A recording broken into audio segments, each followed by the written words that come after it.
capítulo 22, versículo 39. Vamos estar aqui hoje utilizando os evangelhos sinóticos, Marcos, Lucas e João. Aleluia. O livro de Mateus também está incluso aí, nos 4 livros, mas nós vamos estar meditando em algumas passagens desses livros, que cada um relata de uma forma mais aprofundada e tudo se harmoniza em nome do Senhor Jesus. Aqueles que encontrarem, digam amém. Amém. Lucas capítulo 22, versículo 39, onde o título vai falar Jesus no Getsemane. Quem encontrou, diga amém. Amém.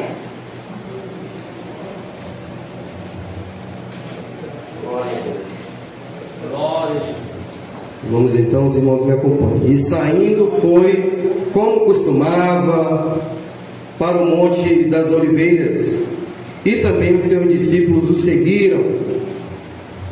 E quando chegou àquele lugar, disse-lhes: orai para que não entreis em tentação. E apartou-se deles a cerca de um tiro de pedra, e pondo-se de joelho, orava, dizendo: Pai, se queres, passa de mim esse cálice, todavia não se faça a minha vontade, mas a tua. E apareceu-lhe um anjo do céu que o confortava, e, posto em agonia, orava mais intensamente, e o seu suor tornou-se em grandes gotas de sangue. Repita comigo. E seu suor tornou-se em grandes gotas de sangue, que corria até o chão. E levantando-se da oração, foi ter com seus discípulos, e os achou dormindo de tristeza. E disse-lhes: por que estáis dormindo? Levantai-vos e orai para que não entreis em tentação. Tomei seus assentos com toda a liberdade de glorificar o santo nome do Senhor. Meus irmãos, estamos hoje diante de um memorial, que é a Santa Ceia do Senhor, ou a Ceia do Senhor.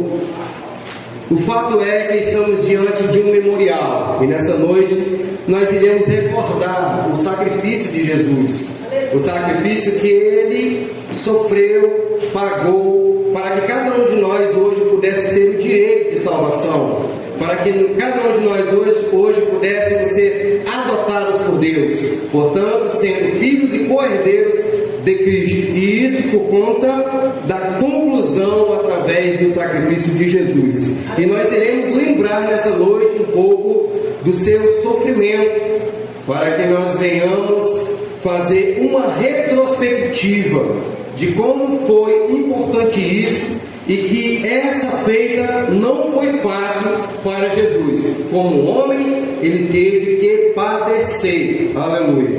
E começou aqui no jardim do Getsemane. E eu quero aqui olhar pelo olhar clínico de um médico. Por isso que abri aqui no livro de Lucas, um médico, que registrou que ele suou gota de sangue. Aleluia. E eu quero aqui entrar na linha de raciocínio da medicina, que fala sobre esse acontecimento. Gotas de sangue no Getsemane. O médico descobriu que nesse momento aconteceu algo que a medicina chama de hematitrose. É um estresse de psicológico extremo, um pavor avassalador, que o sistema nervoso entra em colapso.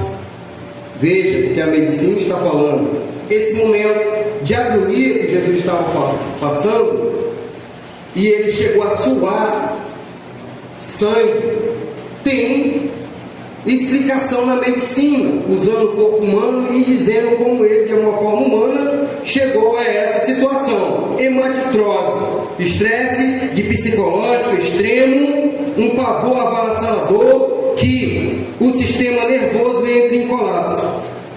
O que acontece é uma dilatação e rupturas dos vasos capilares sobre as glândulas sudoríparas O sangue se mistura com o suor e emerge pelos poros. Mas a consequência física disso vai muito além da imagem impressionante que nós imaginamos do que aconteceu com Jesus. Esta condição provoca uma descavação do epiderme. A pele torna-se extremamente sensível, macia e frágil. Então veja que esse momento, humanamente, Jesus ele sofreu essa espécie de estresse ao ponto de os poros se dilatar e o suor misturar-se com sangue. A sua pele fica fragilizada e macia nesse momento. E Jesus está nessa condição, nesse momento, no jardim do Getsemane. Mas mesmo assim o nosso mestre, ele alcança força em Deus e supera a dor humana para poder cumprir o seu propósito. Agora imagine o impacto disso. Quando os soldados romanos preparavam-se para flagelar o corpo de Jesus. O corpo de Jesus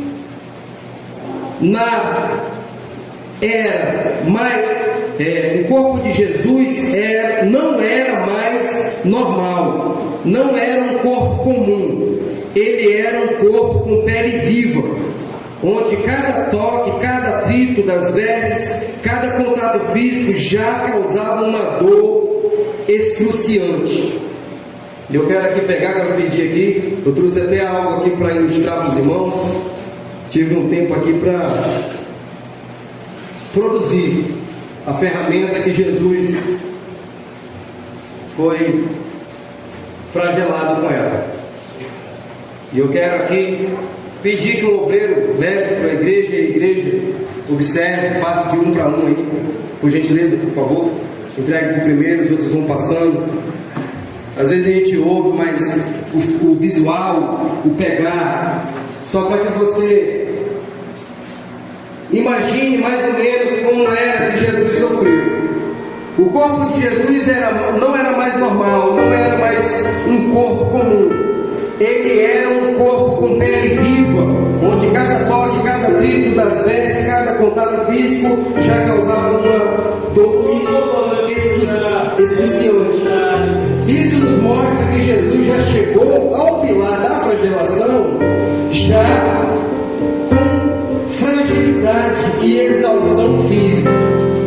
Então veja, quando Jesus foi entregue para Pilatos e tudo, e Pilatos colocou ali para ele ser castigado, açoitado, e chegou ali nesse pilar de flagelação, ele já estava totalmente fragilizado. Observe que a sua pele já estava o quê? Fragilizada, macia, os seus poros já estavam dilatados, as suas próprias vestimentas ou contato físico já causava dor nele, e psicologicamente Jesus estava dessa forma.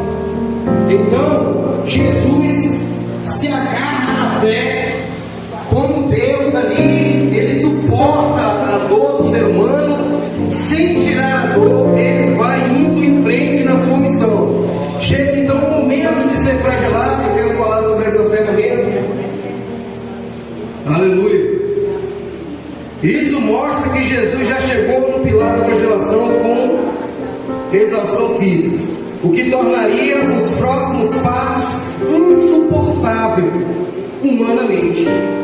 O sofrimento de Jesus começou no suor, transformando seu corpo em uma ferida aberta, antes mesmo do primeiro golpe do chicote.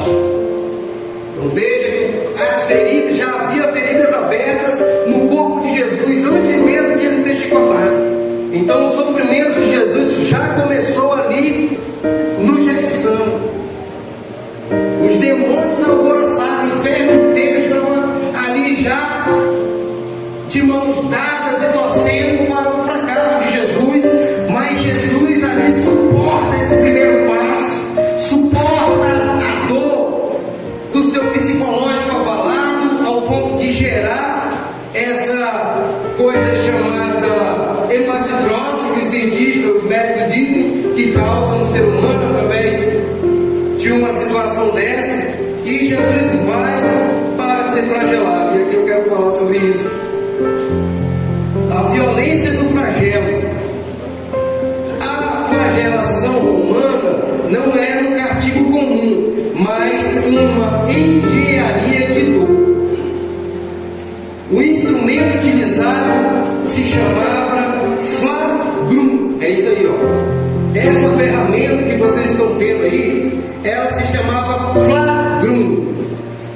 Eu fiz isso só para ilustrar, porque o original, essas cordinhas aí, é feita de tira de couro. E falta ainda na ponta dela umas bolinhas de ferro, umas esferas de aço, que eles colocavam antes desse ferro pontiagudo, para poder causar extrema dor no acusado que iria sofrer o flagelo. Então veja que Jesus, humanamente, ele iria passar por algo que seria suportável humanamente. E eu estudando sobre isso, buscando pesquisar sobre essa questão, e eu estava vendo aqui nos sinóticos e não encontrei nenhum momento falando detalhadamente sobre essa ferramenta e sobre a forma que ele foi flagelado.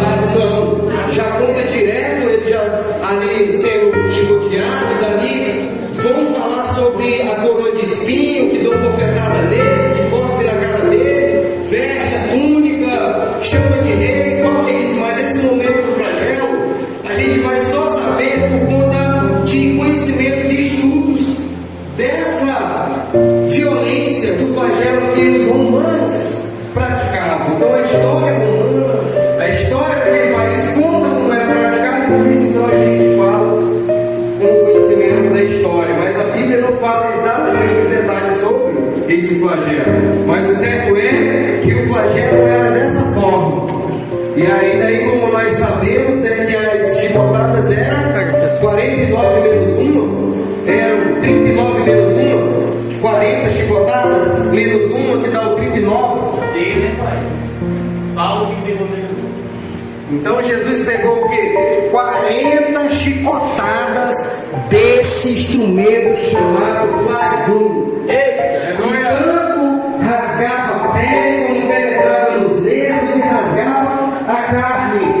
Não foi ali simplesmente 2 chicotadas, não foi 40 chicotadas. Um soldado endemoniado querendo causar dor.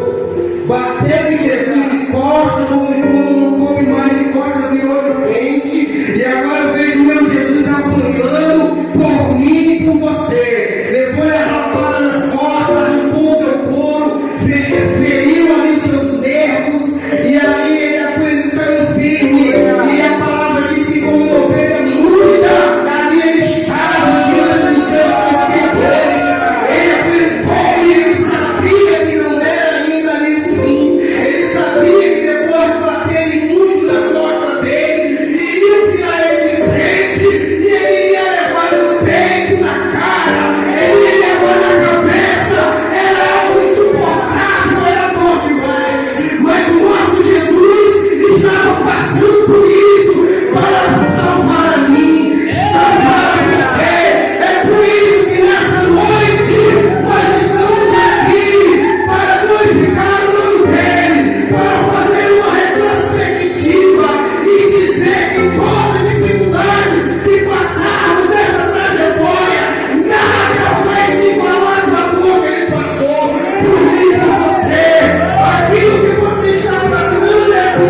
castigo não era ele que merecia, era nós. Mas ele sofreu.